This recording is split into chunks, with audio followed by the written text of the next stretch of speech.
इस कहानी को सुनने के बाद आप जिंदगी में चाह करके भी कभी हार नहीं मानोगे।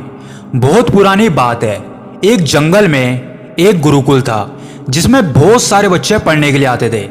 एक दिन गुरुकुल के गुरुजी सभी विद्यार्थियों को पढ़ा रहे थे, लेकिन उनमें से एक विद्यार्थी ऐसा था जिसको बार बार समझाने पर भी उसको कुछ समझ नहीं आता था। इस बात पर गुरुजी को बहुत गुस्सा आया और उन्होंने उस विद्यार्थी से कहा कि तुम मुझे अपनी हथेली दिखाओ। उस विद्यार्थी ने अपनी हथेली गुरुजी के सामने रख दी।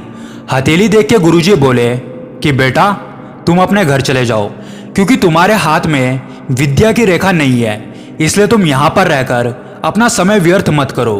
फिर गुरुजी ने उस विद्यार्थी को एक होशियार विद्यार्थी की हथेली दिखाई और कहा, देखो यह है वो विद्या की रेखा जो कि तुम्हारे हाथ में नहीं है, इसलिए तुम अपने घर जाओ और वहां जाकर कोई दूसरा काम करो।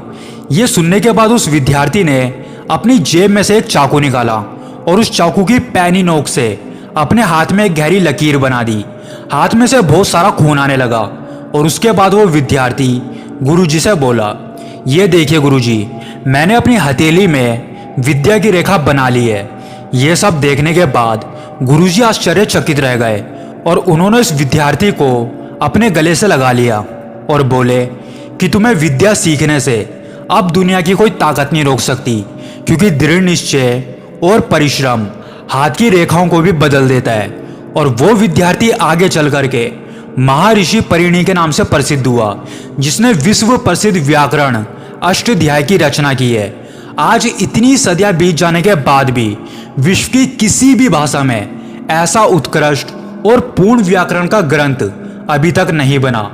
तो दोस्तों, अगर आपके अंदर भी ऐसी जिद और पागलपन है तो आप जिंदगी में कभी नहीं हार सकते और अपने दृढ़ निश्चय और परिश्रम से जिंदगी में जो चाहो वो पा सकते हो।